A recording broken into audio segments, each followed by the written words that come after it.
Buenos días, RD. Qué gusto estar con ustedes. Qué bueno que están ahí a través de estas frecuencias y en vivo de Teleradio América. Bueno, yo les hablaba de un invitado de lujo. Me encantan estos invitados que son un dechado de experiencia, de información, una fuente que nos nutre de tantas cosas que a veces no entendemos bien. Entonces ahora nos permitimos presentarles a continuación al mayor general retirado Miguel Ángel Cordero, experto en geopolítica. Bienvenido. Bienvenida, buenos días, Sheila. Un placer para mí estar de nuevo aquí en este programa tan visto, lleno de contenidos elegantes y actualizados sobre todo. Amén, gracias por eso. De verdad que yo les hablaba de estos temas que a nosotros nos vuelven locos. Cuando estamos hablando de lo que pasa en el Medio Oriente, cuando estamos hablando de la guerra que hay entre Rusia y Ucrania, pero la del momento, la que tiene Israel con Hamas, esas son cosas que a uno como que no le entran mucho en la cabeza. Yo no sé si a ustedes les pasa igual, pero yo quiero que ahora mismo nos desentrañen todos estos elementos que nos van a llevar a la claridad final. Fíjate, es difícil hablar de una claridad final donde hay tantas nebulosas en el camino y donde, como dijera un filósofo dominicano, esto no se sabe dónde vayas a parar. Ay, papá.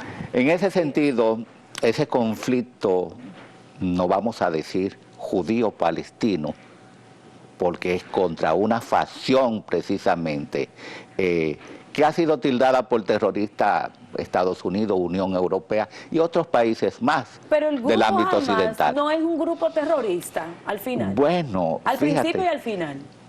Tú le preguntas a Erdogan de Turquía si es un grupo terrorista y te va a decir no, son héroes, aún perteneciendo a la OTAN. Turquía te dice son héroes, están luchando por su patria, están defendiendo a los palestinos, están defendiendo su nación, a los palestinos. Y nos preguntamos, ¿es esta la realidad? ¿O son los palestinos que viven en la Franja de Gaza unos rehenes de este grupo que después del 2007 se desligó de lo que es la autoridad palestina tras las elecciones programadas por Estados Unidos en el 2006 y donde arrasaron, tanto en la Franja de Gaza como en Cisjordania? Entonces, desplazaron prácticamente a lo que es la autoridad palestina, que es la heredera de lo que era anteriormente la Organización para la Liberación de Palestina de Yasser Arafat. Entonces, la autoridad palestina no reconoció el triunfo en las elecciones del 2006 de este grupo, jamás, porque hay que visualizar una cuestión.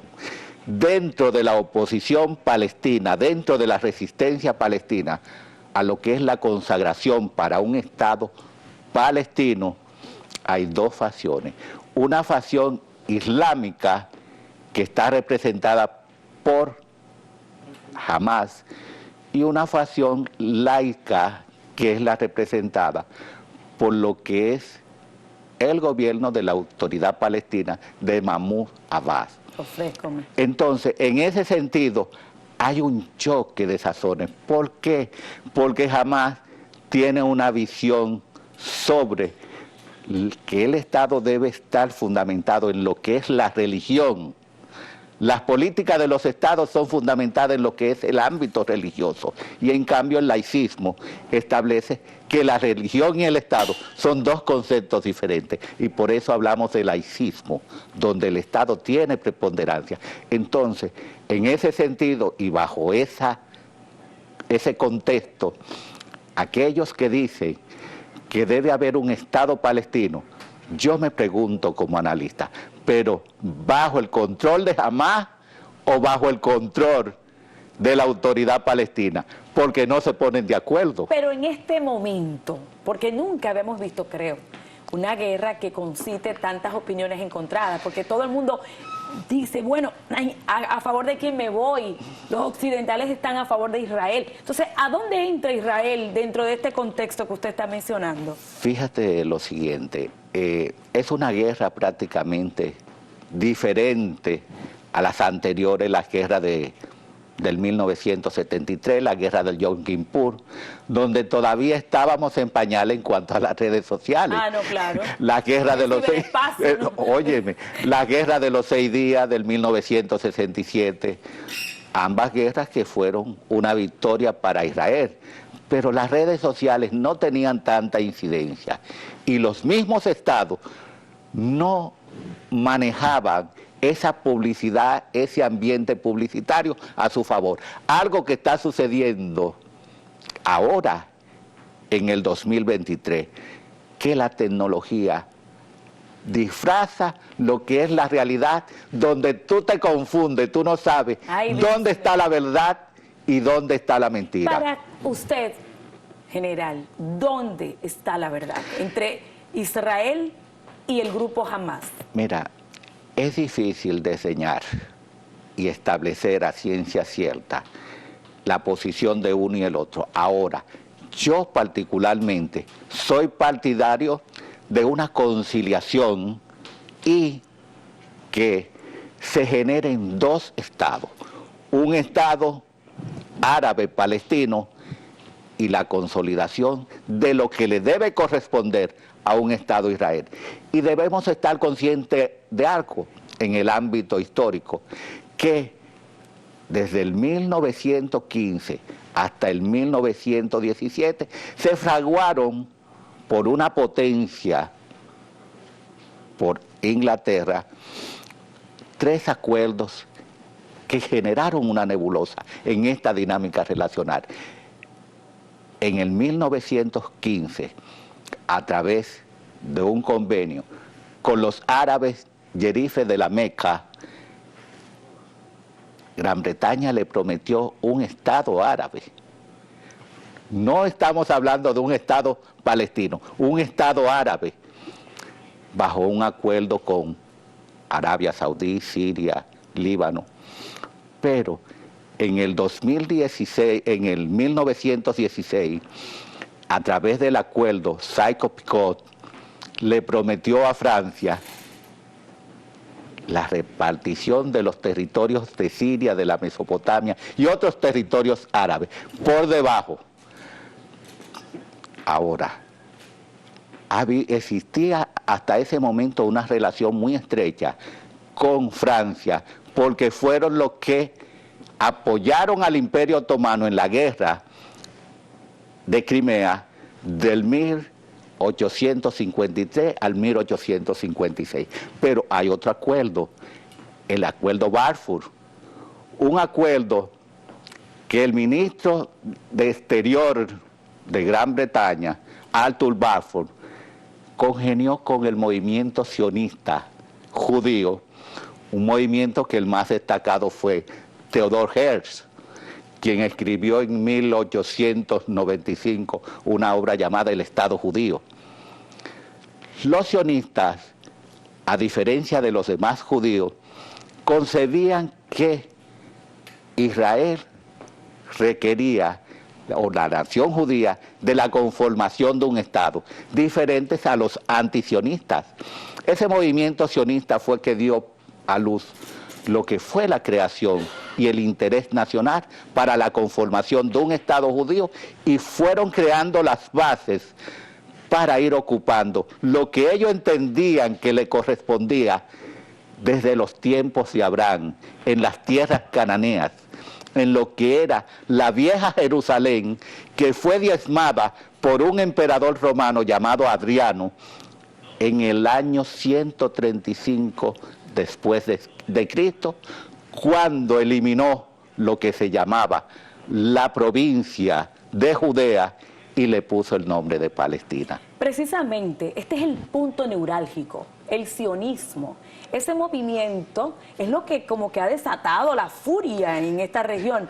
Entonces, es como una guerra religiosa al final, pero los intereses son económicos, ¿cierto? ¿O estoy divariando? No podemos decir que sea religioso por el hecho de que no hay un conflicto, y aunque hay un lugar religioso que es Jerusalén, sí, de por medio, donde tanto palestinos que no son los originarios de Palestina, porque en Palestina, ahí en la Franja de Gaza, se radicaron una población llamada filisteo,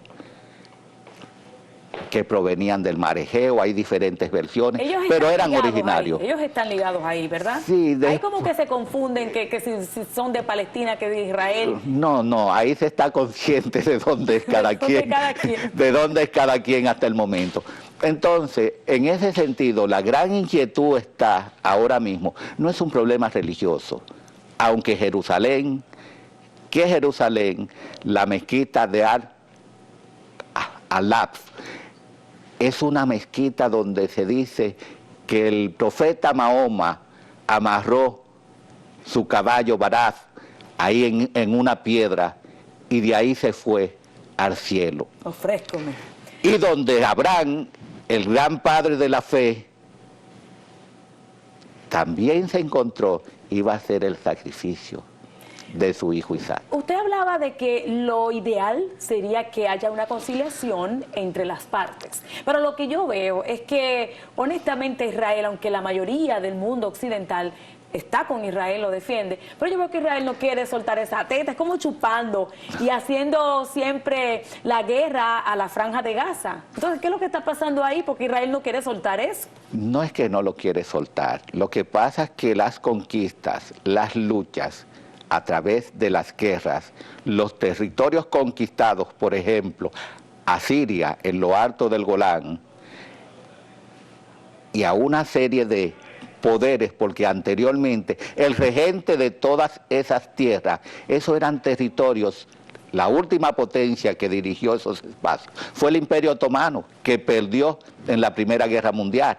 Entonces se estableció esa comunidad judía ahí en Palestina, que fueron aprovechando los recursos naturales, y eso eran pantanos, eran desiertos, y ellos sembrando eucalipto, los sionistas, que empezaron a gestar un movimiento de ocupación siliente, paciente, fueron creando una estructura y fueron generando riqueza, y se fueron mudando hacia ella una serie de nacionales árabes, y ahí es en el 1947 precisamente, cuando se habla de la resolución 181, es que despiertan la comunidad árabe, cuando se habla de crear un Estado árabe y un Estado judío. Y ahí es donde despiertan y dicen, no, la comunidad árabe, no se puede generar un Estado judío en un espacio árabe. Dios mío. Y en el 1948 es cuando los judíos, los hebreos, declaran su independencia de Gran Bretaña, que era la que tenía el control después de la Segunda Guerra Mundial de esos espacios, y ellos declararon su independencia con Ben Gurión a la cabeza. Entonces, el conflicto no podemos decir que es religioso. Es un conflicto geográfico, por la posesión, la pertenencia de un espacio territorial, pero con un ribete religioso, en el cual se han visto involucrados todos los países árabes que rodean a Israel, e Israel ha salido triunfante, porque Israel conquistó lo alto del Sinaí de Egipto y posteriormente le entregó su territorio y fue la primera nación árabe en reconocer el Estado de Israel por acuerdos que hicieron, y ya en días pasados, en el 20, precisamente en los finales del gobierno de Donald Trump, los acuerdos de Abraham, donde Israel hizo convenio también con 4 estados árabes que lo reconocieron, y uno de ellos lo está desconociendo ahora mismo, que es Bahrein, por el conflicto. Es decir, Israel es una potencia realmente. Es una potencia nuclear, y vemos que Irán amenaza y amenaza, pero con una retórica bélica, porque yo digo, del dicho al hecho hay mucho trecho. Pero lo que yo veo en este conflicto es el gran miedo de la humanidad, que se desate una tercera guerra mundial. ¿Eso pudiera resultar así? El gran problema es el siguiente, que está focalizado en lo que es el Medio Oriente. Y el Medio Oriente ha sido todo el tiempo un caldero étnico, pero sobre todo una gran pólvora. Que tirar una chispa es una explosión. ¿Por qué? Ahí es que está el miedo. Porque el temor es el siguiente, que se meta Irán, porque Irán tiene la facultad de controlar varios grupos que se le podría llamar terroristas, el grupo Hezbollah en el Líbano, Hamas ahí en la Franja de Gaza, pero también tiene los hutíes de una línea en Yemen, que son de su propia línea, pero también tiene prácticamente a otras fuerzas involucradas, que son yihad islámica, ahí en Gaza, que Irán prácticamente solo tiene que darle los recursos y ponerlo en movimiento, que son los que están haciendo el trabajo, podríamos decir el trabajo sucio, el trabajo de la guerra en contra de Israel. Pero Israel a la vez se nutre de los Estados Unidos, o sea que hay un choque de titanes. Ese es un compromiso que tiene los Estados Unidos con Israel, y por ello tiene dispuesto 2 portaaviones, entre ellos el más grande del mundo, no, yo el vi ese monstruo y me quedé impactada. La gente se pregunta, dice, ¿qué necesidad tiene Estados Unidos de enviar 2 portaaviones al Mediterráneo? Simple y sencillamente, es una visión de disuasión. Es un asunto que fortalece las fronteras marítimas para evitar que tanto por mar, y ha interceptado también misiles por aire. Eso es como diríamos aquí en dominicano, marcando terreno. No, es una forma de evitar, podríamos decir, es una forma de evitar la escalada, aislar la zona de conflicto para que no ingresen por mar, por tierra, por aire, otras fuerzas que quieran echarle leña al fuego, como se podría decir. Porque Irán, por ejemplo, como te decía, tiene una retórica bélica, pero no le conviene meterse al conflicto. ¿Por qué? Porque Irán tiene una economía en el suelo. Eso es lo que nos está salvando, porque si Irán se mete, la cosa se pone grave. No, es que no puede. Los analistas deben estar conscientes de algo. Y antes de decir, Irán amenaza, diga, conozca la realidad primero de quién amenaza. Irán no tiene posibilidad de entrar en esa guerra. Tiene la posibilidad. Estás usando por debajo, pero no tiene... Tiene la posibilidad, pero esa retórica bélica no es una forma, no es más que una forma de alimentar el conflicto para generar una imagen adversa a Israel, pero no solo a Israel, a Estados Unidos, porque ese conflicto no surgió de la noche a la mañana. Si tú analizas, ya Ucrania ha pasado a un segundo plano, ha pasado al olvido. Y tú dices, ¿por qué? ¿Quién está detrás de eso?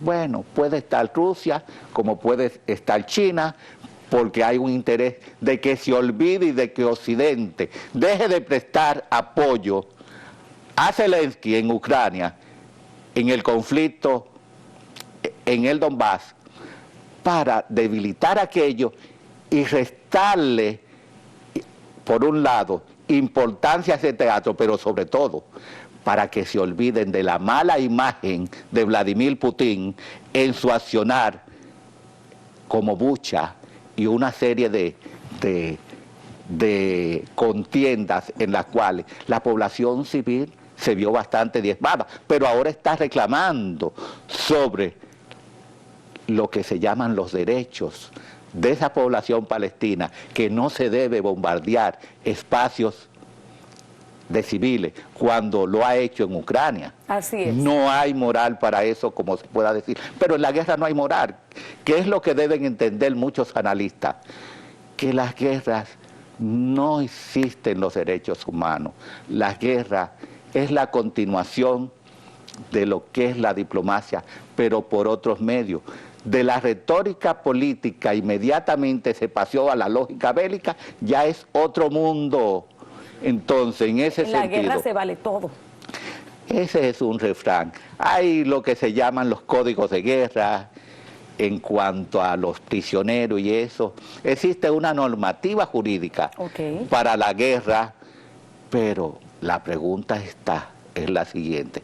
¿Se cumple todo el tiempo? ¿Quién supervisa eso? ¿Quién supervisa? ¿Quién controla? ¿Quién controla? Sí. ¿Quién regula eso? La ONU ahora mismo podríamos decir que está un poco... La ONU está como medio desacreditada. Mira, su secretario general Guterres dio unas expresiones en días pasados diciendo que ese conflicto no había sido así por así, que había una historia de maltrato, algo que no debió haber dicho, y por eso fue descalificado y se le pidió la dimisión por parte de Israel.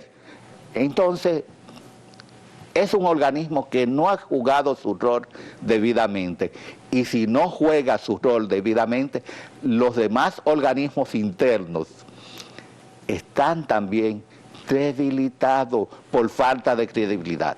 Y yo creo que ahí está el meollo del asunto. Nosotros estamos viendo que el mundo está en crisis y en conflictos permanentes. Entonces, también estos organismos ahora, nosotros nos preguntamos, ¿y para qué sirven si al final no pueden evitar las guerras? Cuando retornemos, vamos entonces a dar un poquito de luz, ¿verdad? Una información acerca de cómo se generan estos conflictos, pero básicamente por la migración y los territorios. Ya volvemos. Esto es Buenos Días RD. Bueno, nos quedamos aquí en Buenos Días RD conversando con el mayor general retirado Ángel Cordero, Miguel Ángel Cordero, quien es experto en geopolítica, y estamos hablando de los conflictos que hay, las crisis globales a propósito de la migración. Fíjate, la mayoría de las crisis que están padeciendo los estados, su focus principal es un problema migratorio. Si tú analizas, por ejemplo, el conflicto de los Balcanes entre Serbia y kosovares, tú dices, ¿son los kosovares en verdad originarios de Serbia? No. Los kosovares fueron el resultado de una población albanesa que emigró hacia Serbia, que generaron lo que se llaman enclaves étnicos y posteriormente generaron enclaves territoriales. Y esa parte la habíamos tratado hace un tiempo atrás, lo de los enclaves étnicos, que es un asunto bastante vulnerable para las migraciones, y hablamos del caso específico de Haití y República Dominicana, que allí se está dando ese conflicto también. Para allá voy. Entonces, eso que sucedió allá en los Balcanes, en Serbia, donde hubo un conflicto tremendo en esa Serbia, que era parte de lo que era la Yugoslavia de Tito, donde trajo como resultado la separación de Kosovo, la creación de un Estado fuera como parte de los territorios de Serbia, y se creó el Estado de Kosovo, que siguen en conflicto. Podríamos, en ese viaje imaginario, trasladarnos que algo similar está sucediendo precisamente ahí en la Franja de Gaza, entre Israel y los palestinos. Pero si nos vamos a República Dominicana, ya ese es un problema, que los procesos migratorios, esa migración que viene de occidente hacia oriente, ¿producto de qué? De lo que yo denomino una ley geopolítica, que es la ley de los motivos económicos. Como nosotros migramos a Estados Unidos, que tenemos esa facilidad, ellos migran hacia la República Dominicana. O sea, los haitianos migran hacia República Dominicana, claro, porque tienen más fuentes de empleo. Y esa ley de los motivos económicos genera también una ley que se llama de áreas valiosas. Somos un área valiosa para ellos. Ahora, ¿qué ha sucedido con el Estado dominicano? Que nos hemos descuidado en cuanto a lo que son las regulaciones establecidas en el contexto de la ley de migración y su posterior reglamento, que salió tarde. Entonces, la mayoría de los gobiernos, de los gobernantes que han pasado, se han hecho de la vista gorda, porque hay un interés externo de que se haga de la vista gorda para permitir ese flujo.